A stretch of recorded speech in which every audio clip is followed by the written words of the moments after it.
Harlem, 1936. The streets whispered death before it arrived. In the heart of the Depression, when bread lines stretched blocks and desperation hung thick as summer heat, two empires collided over something more valuable than money or territory.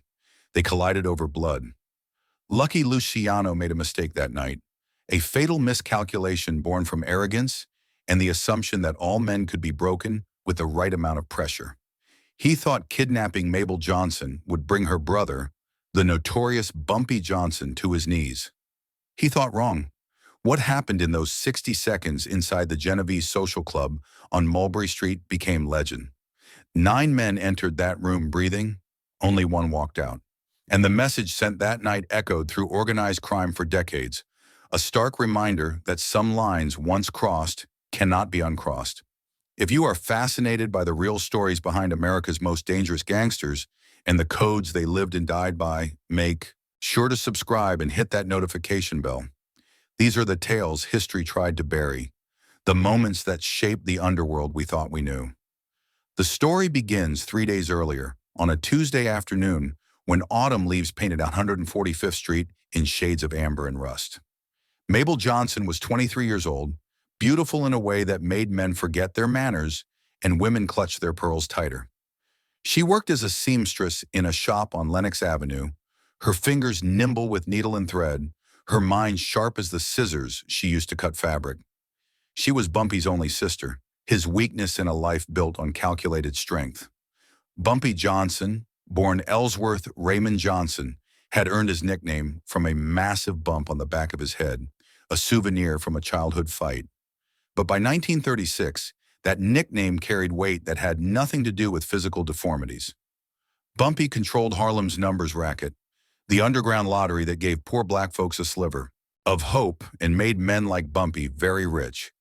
He was respected, feared, and most importantly, he was untouchable, or so everyone thought. Lucky Luciano saw things differently.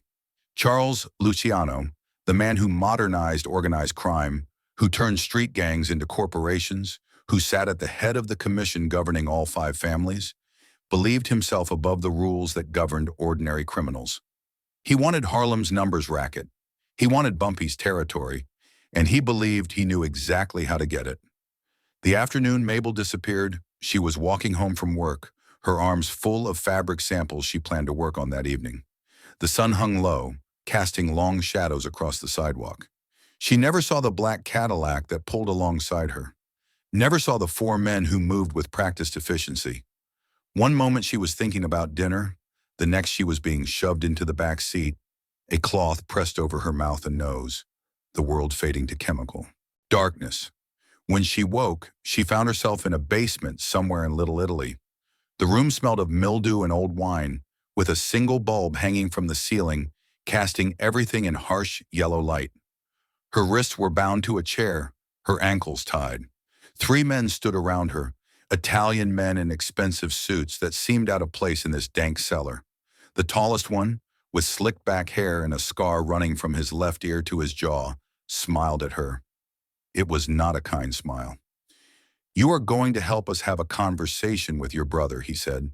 His accent was thick, Brooklyn mixed with Sicily. "We are going to make sure he understands that some decisions are not really decisions at all." Mabel said nothing. She had grown up in Harlem, had watched her brother rise from street hustler to kingpin, had learned early that showing fear was the same as showing weakness. She kept her face blank, her breathing steady, even as her heart hammered against her ribs. The man, with the scar, nodded to one of his companions, who left the room. 5 minutes later, a phone call was made to the Cotton Club, where Bumpy was known to take his evening meals. The message was simple. "We have your sister. Come to the Genovese Social Club on Mulberry Street. Come alone. Come unarmed.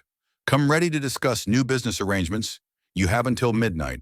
The man who delivered this message to Bumpy did not live long enough to regret his life choices. Bumpy Johnson received the news while eating red beans and rice, a napkin tucked into his collar, surrounded by his most trusted men. The messenger was a kid, maybe 17, paid $20 to deliver an envelope to the notorious gangster. The boy handed over the envelope with trembling fingers and tried to leave quickly. Bumpy read the note once, then again. His face revealed nothing, but those who knew him well noticed the subtle signs. The way his jaw tightened, the way his fingers, usually so steady, trembled, slightly as he folded the paper, the way his eyes went cold and flat, like a shark's eyes before it strikes. He looked at the boy. "Who gave you this?" "A man in a black car, corner of 135th and Lenox." "I don't know him, sir. I swear I don't know him." Bumpy nodded slowly, then reached into his pocket and pulled out a $50 bill. He handed it to the boy. "You did good coming here. Now you are going to do something else for me. You are going to forget you ever saw this note. You are going to forget you came here tonight. You understand?" The boy nodded so hard his head looked like it might fall off. "Good. Now get out of here and go home to your mother. Stay inside tonight. Do not come out for any reason." After the boy left, Bumpy sat in silence for a long moment. His men waited, knowing better than to speak first. Finally, he stood up, removed the napkin from his collar, and straightened his tie. "They took Mabel," he said quietly. The room erupted in angry shouts, men reaching for weapons, chairs scraping against the floor. Bumpy raised one hand and silence fell immediately. "They want me to come alone, unarmed, to discuss business." One of his men, a scarred veteran named Clarence, shook his head. "That is suicide, Bumpy. That is exactly what they want. They will kill you the second you walk through that door." Bumpy smiled, but there was no warmth in it. "Maybe, but they made a mistake thinking I would come alone just because they asked. They made an even bigger mistake thinking they could touch my sister and walk away breathing." "What is the play?" another man asked. Bumpy thought for a moment, his mind working through possibilities, calculating angles and outcomes. When he spoke again, his voice was calm, almost conversational, the tone of a man discussing the weather rather than planning what would become one of the bloodiest incidents in New York underworld history. "Here is what we are going to do." The Genovese Social Club sat on a quiet stretch of Mulberry Street in Little Italy. It was a 3-story building, nondescript brick facade, with a restaurant on the ground floor and private rooms above. To anyone passing by, it looked like any other Italian establishment in the neighborhood. But those in the know understood this was where Luciano's men conducted their real business, where deals were made and disputes were settled, often with violence. The club was neutral territory, supposedly protected by the same commission rules that Luciano himself had helped establish. But tonight, neutrality meant nothing. Tonight, the rules were about to be rewritten in blood. Bumpy arrived at 11:45, 15 minutes before the deadline. He came in a single car, a burgundy Packard that gleamed under the streetlights. He parked directly in front of the club, making no attempt at subtlety or concealment. He stepped out alone, wearing his best suit, a dark wool 3-piece with a gold watch chain visible across his vest. To anyone watching, he looked like a man going to a business meeting, not a man walking into what should have been his own execution. 2 of Luciano's men stood outside the club's entrance, thick-necked enforcers with the kind of builds that came from years of breaking bones and intimidating shopkeepers. They watched Bumpy approach with expressions of smug satisfaction. They searched him roughly, hands patting down his chest, his legs, checking for weapons. They found nothing. Bumpy stood still, arms slightly raised, allowing the indignity without protest. When they were satisfied, they nodded toward the door. Inside, the restaurant was empty, chairs stacked on tables, the smell of garlic and tobacco lingering in the air. A set of stairs at the back led to the second floor. One of the enforcers gestured for Bumpy to climb. He did, each step measured and deliberate. His heart was steady, his breathing calm. He had learned long ago that fear was a choice, and tonight he chose ice over fire. The second floor opened into a large room that had once been an apartment, but now served as a meeting space for Luciano's organization. A long table dominated the center, surrounded by chairs. 9 men stood around that table, and in the far corner, tied to a chair with tape across her mouth, was Mabel. Her eyes widened when she saw her brother, a mixture of relief and terror. There was a bruise on her left cheek, still fresh. Someone had hit her. Bumpy noted this detail with the same clinical precision a doctor might note a symptom. It would matter later. Lucky Luciano himself stood at the head of the table. He was shorter than his reputation suggested, but he carried himself with the confidence of a man who had clawed his way from street thug to the pinnacle of organized crime. He wore an expensive suit, his hair pomaded back, a cigarette dangling from his lips. He smiled when Bumpy entered. "Bumpy Johnson," Luciano said, his voice smooth as aged whiskey. "Thank you for being so punctual. I appreciate a man who respects time." Bumpy said nothing. His eyes swept the room, noting positions, counting men, calculating distances. 9 men total, not including himself. All armed, bulges visible under jackets. The odds were impossibly bad. Perfect. "Let us talk business," Luciano continued, moving around the table with lazy confidence. "Harlem is changing. The numbers racket. It makes a lot of money. Too much money to be controlled by one man. I think we should work together. I think you should work for me. And if I refuse," Luciano gestured toward Mabel with his cigarette, "then your sister will be very disappointed in your decision. Family is important, Bumpy. You should think about what is best for your family." Bumpy finally spoke, his voice low and steady. "You are right about one thing. Family's important. More important than money. More important than territory. More important than any business deal." Luciano smiled wider. "So you see reason?" "No. What I see is a dead man who does not know he is dead yet." The temperature in the room dropped. Luciano's smile faltered. The other men shifted, hands moving toward weapons. "You should choose your next words carefully," Luciano said, his voice losing its smoothness, an edge of anger creeping in. "You are in my territory, surrounded by my men. Your sister's life depends on your cooperation." Bumpy looked at his sister. Her eyes were wide, tears streaming down her face, but she was not looking at him with fear anymore. She was looking at him with trust, absolute and unwavering. She knew her brother. She knew what was coming. Bumpy looked back at Luciano. "You made 3 mistakes tonight. First, you assumed I would come alone. Second, you assumed I would come unarmed. Third, and most fatal, you assumed I was someone who could be threatened. What are you talking about? You were searched. You are alone." Bumpy reached up to his tie, slowly, giving everyone in the room time to tense up, hands gripping. Pistols under jackets. He loosened the knot, then pulled the tie completely off. As he did, he said, "I never said I came alone. I said I parked alone." And then the windows exploded. What happened next lasted 60 seconds, though witnesses later swore it felt like hours. Glass shattered inward from 3 different windows, and through those openings came Bumpy's men, 12 of the most dangerous shooters Harlem had ever produced. They came in firing, Thompson submachine guns roaring, muzzle flashes lighting the room like lightning. But that was not what killed Luciano's men. The initial barrage was meant to create chaos, to scatter and disorient. What killed them was what Bumpy did next. He moved. The tie he had removed was not just a tie. Woven into the silk were 2 8-inch razor-sharp stiletto blades, thin as wire, held in place by special stitching. Bumpy had carried them through the search because no one thought to check his tie closely. It was an old trick, learned from a Turkish assassin he had met in prison years ago. The first man died before he understood what was happening. Bumpy was on him in 2 steps, the blade opening his throat from ear to ear, blood spraying across the table. The second man managed to draw his pistol, but Bumpy was already inside his reach, the second blade punching up under his ribs, finding his heart with surgical precision.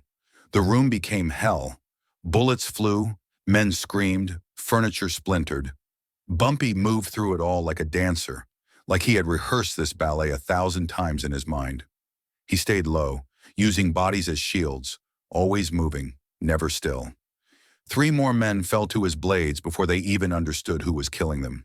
The ones who survived the initial assault tried to fight back, but they were trapped between Bumpy's blades and his men's guns.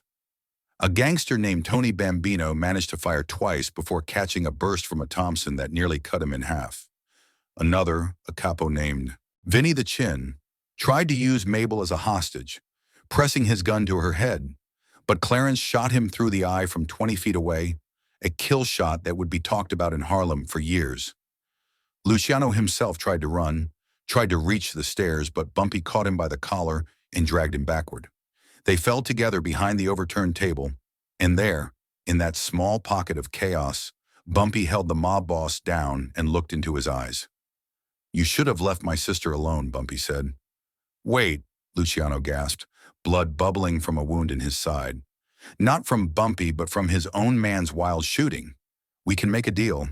We can work this out." Bumpy shook his head. "There is no deal when you touch family.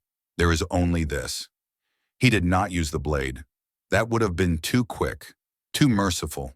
Instead, he pressed his thumbs into Luciano's throat and squeezed. He watched the man's eyes bulge, watched him claw uselessly at Bumpy's arms, watched the life drain out of him like water from a broken glass. Except Lucky Luciano did not die that night. Bumpy's men pulled him off before he could finish the job, because dead men cannot spread messages, and Bumpy wanted a message spread. He wanted every mobster in New York to know what happened when you crossed Bumpy Johnson. He wanted Luciano to live with the memory of being helpless, of being beaten in his own territory, of watching his men die around him while he could do nothing. When the shooting stopped, 9 of Luciano's men lay dead or dying. Bumpy's crew had taken casualties too. 2 wounded, but none killed. Bumpy himself stood in the center of the carnage, blood on his hands, his suit ruined, his tie blades still gripped in his fists. He walked to his sister, cut her bonds with one of those blades, and pulled her to her feet. "Are you hurt?" he asked. She shook her head, unable to speak, trembling from shock and adrenaline. "Come on, let us go home." They walked out of that social club, with Bumpy's men forming a protective circle around Mabel. They left Luciano alive, curled on the floor, gasping for air, surrounded by his dead soldiers. They left the windows shattered, the furniture destroyed, the walls painted in blood and bullet holes. And they left a message that would echo through the underworld for decades. The aftermath was messy and complicated in ways that would take months to fully resolve. Lucky Luciano survived his physical wounds, but the damage to his reputation was catastrophic. The commission met in emergency session the next day, gathering in a warehouse in Brooklyn, every major family represented. They discussed what happened at the Genovese Social Club, and more importantly, they discussed what it meant. Luciano argued for retaliation, for an all-out war against Bumpy Johnson and Harlem's black gangsters. He pounded the table, his voice still hoarse from nearly being strangled, demanding justice for the insult, the humiliation. But the commission voted against him. Meyer Lansky, Luciano's oldest friend and closest ally, was the one who spoke the hardest truth. "You broke the rules, Charlie. You went after a man's family. You kidnapped his sister. You forced his hand. The commission cannot sanction that behavior, not even from you. If we allow it once, we invite chaos. We invite every 2-bit punk to start grabbing relatives every time they want leverage. The commission was founded on principles, and one of those principles is that family is off limits." Luciano stared at his friend in disbelief. "So that is it? He kills 9 of my men and nothing happens?" Lansky shook his head. "He killed 9 of your men after you kidnapped his sister. That is not murder, Charlie. That is justice. The vote was nearly unanimous. Luciano was told to let it go, to accept the loss, to learn from his mistake. Some families even expressed quiet admiration for Bumpy's audacity, for the surgical precision of his response. One capo from the Gambino family was overheard saying he would have done the same thing. Luciano never forgot that humiliation. He would eventually cooperate with the government during World War II, trading intelligence for favorable treatment. He would be deported to Italy in 1946, dying there in 1962, never setting foot in America again. Some historians believe his willingness to work with the authorities stemmed partly from that night in the social club, from the knowledge that the commission had sided against him, that his own organization had let him be beaten and humiliated without consequence. For Bumpy Johnson, the incident cemented his legend. Within days, every gangster in New York knew the story, and with each retelling it grew more dramatic. Some versions had Bumpy killing 15 men. Others said he did it all with his bare hands. The truth, as it often is, was dramatic enough without embellishment. But more importantly, it established a line that could not be crossed. Bumpy's family was untouchable. His sister lived the rest of her life in peace, eventually marrying a doctor and moving to Philadelphia, where she raised 3 children and died peacefully in her sleep in 1984 at the age of 71. She never spoke publicly about that night, but she kept a photograph of her brother on her mantle until the day she died. Bumpy continued to control Harlem's numbers racket for decades. He worked with the Italian families when it suited him, but never worked for them. He answered to no one except his own conscience and the streets that had raised him. He became a folk hero in Harlem, known for his generosity as much as his violence. During the Depression, he fed families. During the war, he protected black soldiers coming home to a country that still treated them like second-class citizens. He died in 1968, collapsing from a heart attack while eating dinner at Wells Restaurant on Lenox Avenue. He was 62 years old. Thousands attended his funeral, lining the streets of Harlem, black and white, rich and poor, criminals and civilians. They came to pay respects to a man who had lived and died by his own rules, who had never bent, never broken, never forgotten where he came from. The story of that night in the Genovese Social Club became part of underworld mythology, a cautionary tale told to young gangsters about respecting boundaries and understanding that some men cannot be threatened into submission. The exact details of what happened in those 60 seconds remain murky, obscured by legend and competing accounts. But the core truth was undeniable. Lucky Luciano kidnapped Bumpy Johnson's sister. 60 seconds later, 9 bodies lay dead, and one man walked out with his sister safe in his arms. That man was Bumpy Johnson, and the message he sent that night lived far longer than either man. In the years that followed, organized crime evolved. The old codes weakened as younger, more ruthless men took power. The idea of honor among thieves, of lines that should not be crossed, of family being sacred, these notions faded like morning mist.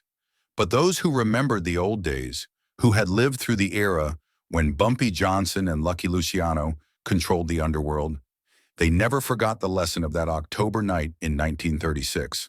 Some lines once crossed cannot be uncrossed. Some men, once pushed, push back with a force that reshapes the world around them. And family, above all else, is the line you do not cross, because protecting family is the one thing that can turn even a calculating businessman into an unstoppable force of nature. The social club on Mulberry Street stood for another 20 years before being demolished in urban renewal projects of the 1950s.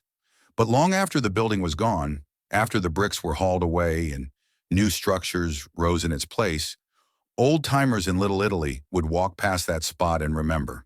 They would point to where the club once stood and tell their grandchildren about the night Bumpy Johnson came calling, about the blood that soaked into those floorboards, about the price Lucky Luciano paid for forgetting that some rules existed for good reason. Mabel Johnson never worked as a seamstress again. Her brother made sure she never had to work another day in her life if she chose not to. She took classes, educated herself, became a teacher in Philadelphia's public schools. She taught history, ironically, though she was careful never to mention her own place in it. Her students knew her as Mrs. Robertson, a kind but firm educator who believed in discipline and respect and the power of knowing where you came from. Only once did she speak about that night, and that was to her eldest son when he was grown, when he asked about the famous uncle he had heard whispered stories about.